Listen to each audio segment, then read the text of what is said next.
Hey everyone, it's me, the Goat Billy. Stick around and I'll take you through the start of an 8-day backpacking trip that'll leave your arms feeling like spaghetti.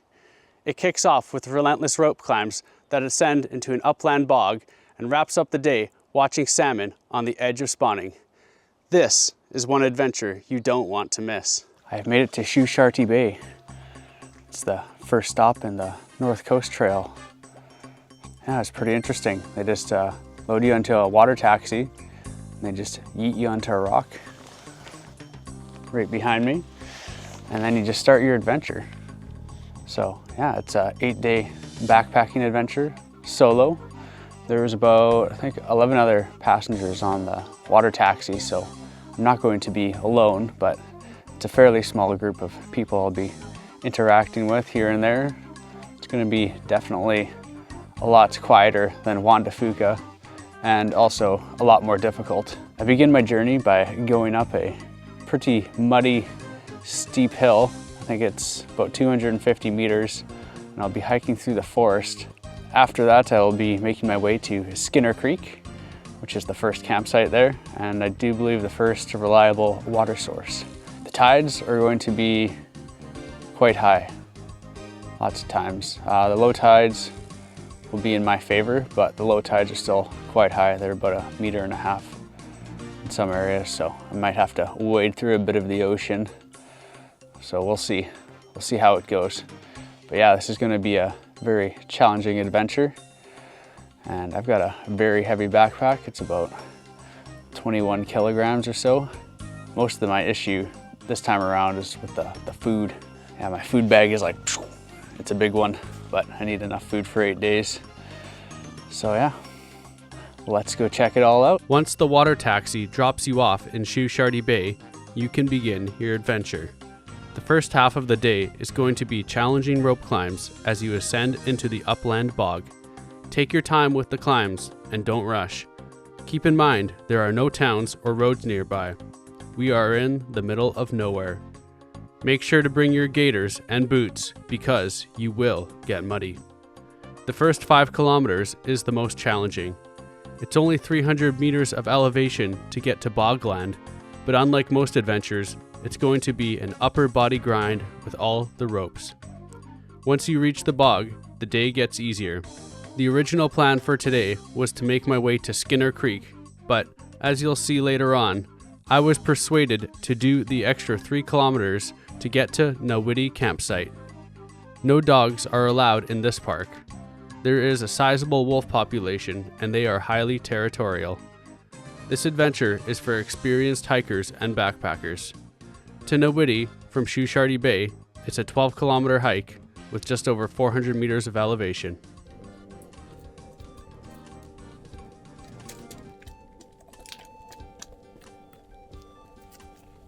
Here we go.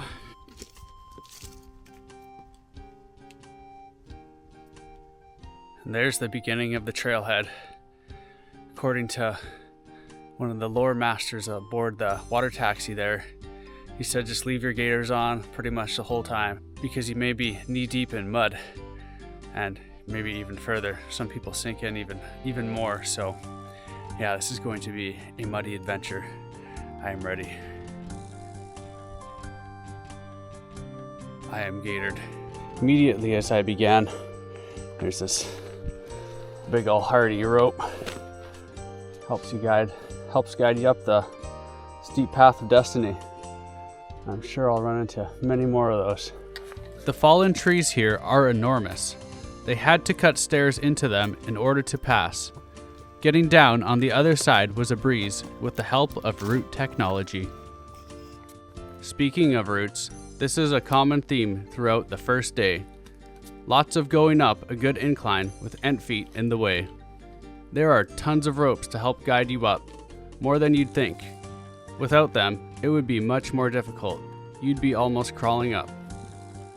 For most backpacking and hiking adventures, upper body strength isn't mandatory. Usually, it's all in the legs and glutes. Today is an exception. If you are thinking about journeying here, you'll want a decent amount of upper body strength. You'll need it for day 2. Trust me. After about 3 kilometers, the path will start to flatten out and get muddy. Good time for a bicep break.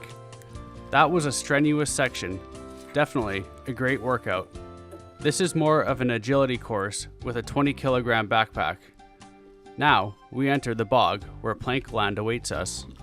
This is a real bog. If you were to step off this platform, you'd probably be knee deep to waist deep.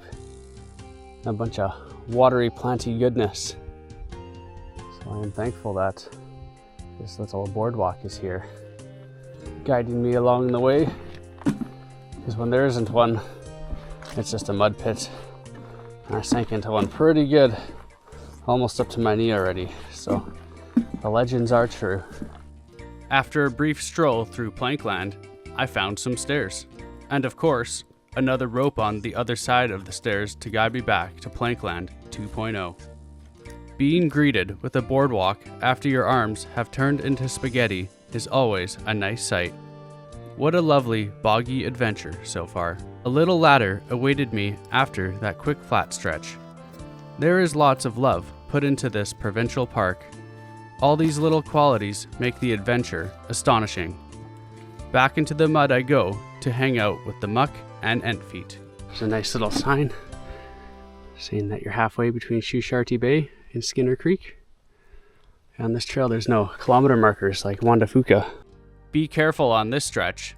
This narrow post is the only thing saving you from a boggy demise. It will check your agility and balance. Take your time and don't fall in here. They just spooked a big snake. It's definitely the biggest snake I've seen on the island. Just fell into a bit of a nasty mud pit not too long ago. Look at that. Up to my knee. I heard legends. Thought this would happen, but I didn't believe. But now I do.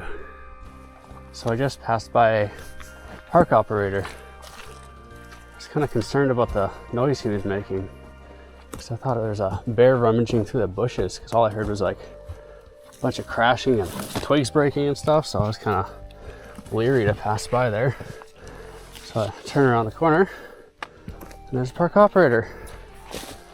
And he's got a huge machete. He's just chopping down the overgrowth on the trail. So I thought that was kind of cool. I don't know, I'm pretty much like halfway between Shusharty Bay and Skinner Creek. A little bit closer to Skinner Creek. So yeah, he's in pretty far. Doing a good old chop. And yeah, he's telling me that Nahwitti is the best campsite. And I was planning on Skinner tonight, but it's early and I feel like I have tons of energy. And it's only another 3 clicks, so probably just around an hour, maybe a little bit more. And I'll be there around dinner time. And hey, he's saying that there's a big salmon run there, so I'm excited to check that out. After we pass the bog, we begin our descent down to Skinner Creek. It's much more dry on this side, which is good because I am half mud at this point. Hear a busy beaver on the trail.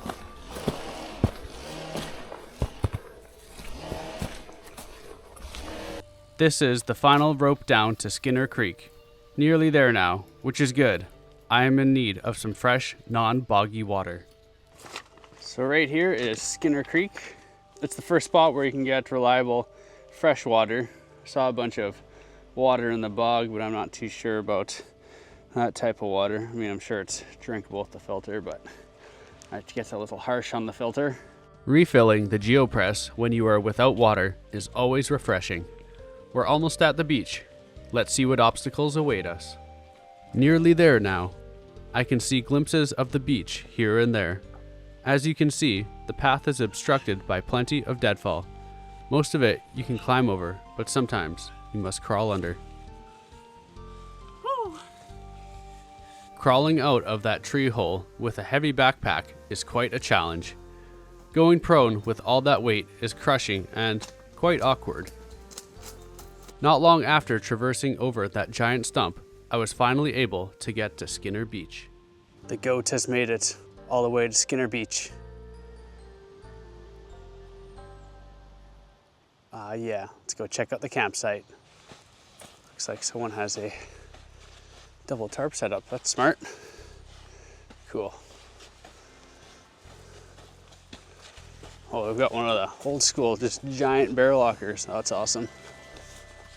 Cool.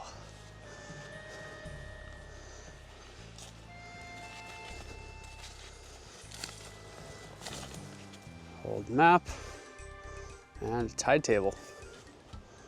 It's everything you need, everything you want. Nice sandy beach with the scavenging seagulls. Yeah, this place is great. This place is awesome. Yeah, you can just camp anywhere on this beach, really. Like it's really something.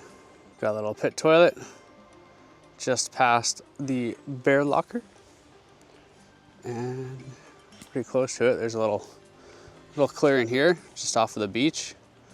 Be good for a bigger tent could work here too. Yeah, probably a 4-man tent would work. But yeah, my little book says the best spot is on the beach by the creek. And I was gonna stay here, but I'm going to Nahwitti. Apparently there's a bunch of salmon running there right now. It's great for whales. So let's keep going. It was relieving to be walking along the flat beach, even though my feet would disagree. Being on an ocean beach is a rarity for me. Backpacking along the Pacific Ocean is one of the best feelings that a person can experience out here. Soon, I will be at my destination, but first, I must experience the toughest climb at the end of the day. Here we go.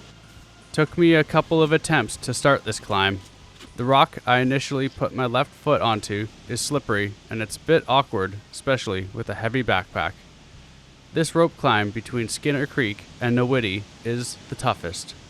It's quite vertical and is the longest distance-wise. Without the rope here, it would be nearly impossible. This one was also difficult because it's near the end of the day. My knees are weak, arms have turned into spaghetti. Oh my God. This is the final rope climb of the day. Thankfully, it's also the easiest. One last micro mud adventure in the forest for today. I can't wait to take off these gaiters and boots. Welcome to Nahwitti Beach. After a long day, we finally made it. The beach here is much more rocky than Skinner Creek, which is alright considering there is a bunch of fine sand above the high tide point to pitch a tent. I'm happy I changed my plan to come here. This is the superior campsite with not much more effort.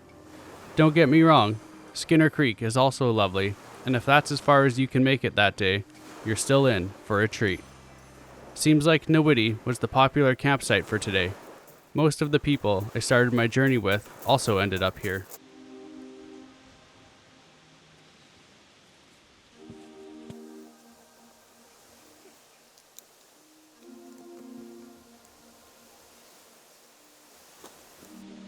Did it! I found an excellent spot to pitch a tent. The ground here is level, and also a decent distance between me and the other adventurers. The spot I picked is a bit exposed, but it's nothing my semi-freestanding tent can't handle. I chose this spot in particular because it's where the ocean meets the river. Big reason why I went to Nahwitti today is because I heard legends of a salmon spawning event, and the legends are true.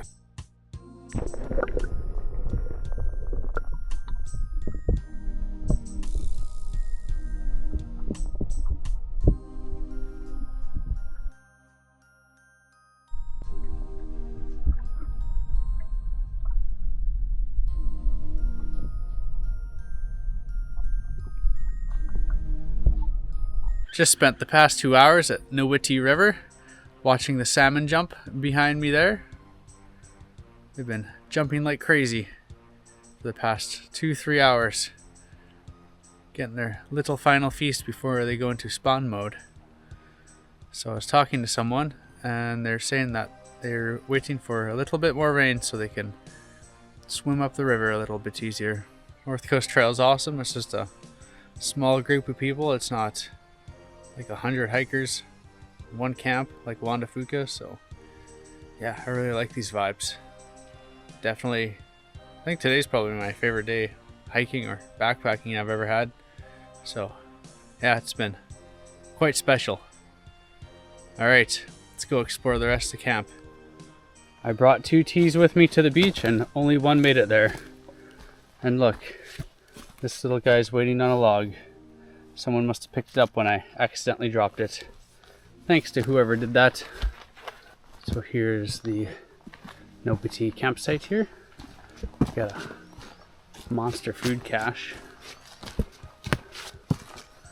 It's operated by a somewhat complex mechanism. Well, not really, but pull thing up, turn it, and voila, food. So there's a few tent pads here, wooden tent pads. One is unused tonight. There's one behind that tent there. In my little handy dandy book it said there's 4, but I only see 3. And then way back there, there's the outhouse. And as is tradition, nice little map with a tide table. And just past the little information kiosk, you are greeted to this wonderful view.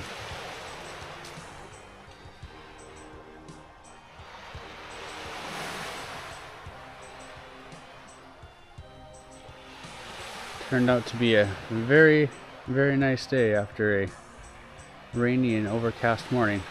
That was quite a magnificent day. Did almost 20 kilometers or so according to all trails. But yeah, it was about 12 kilometers to get here, but yeah, there's always a bit of walking around. But yeah, I'm pretty tired, and I got a pretty long day ahead of me tomorrow. So I am going to catch some sleep. Just past 9 o'clock, and I want to be up at 6. Tomorrow is going to be quite fun. There's a cable car first thing in the morning, and then I got to go to Tripod Beach, and there is a tide crossing there, and low tide isn't until just after 1. So it's okay if I have a bit later of a start to my day, because I might have to wait there for a little bit. But yeah, tomorrow's going to be a long one as well, probably another 15-18k. I'm going to skip Camp Suttle, and then I'm going to make my way to Irony Creek. I had to revamp my little itinerary because one of the spots I wanted to stay at doesn't have water, and I'm in the middle of nowhere out there on the very most northwestern point of Vancouver Island, so just had to alter the plans a bit. So that's what I'm gonna do, just kind of get ahead so I can get to that place. All right, everyone, well, it's been a great day. You all have a great night. I hope you enjoyed the video. I'll see you next time. After this time lapse, there are some behind the scenes of how I filmed this adventure. Keep in mind, I was doing it solo. Every shot I did, I had to go back and grab the camera and then carry on with my adventure. That's how a 12-kilometer backpacking adventure turns into a 20-kilometer day.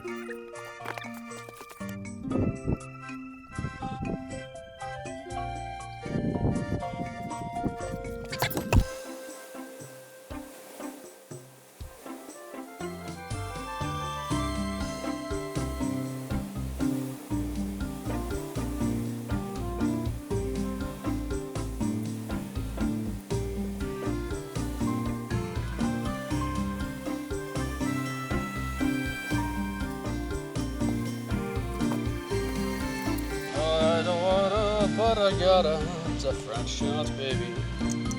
French shot, baby.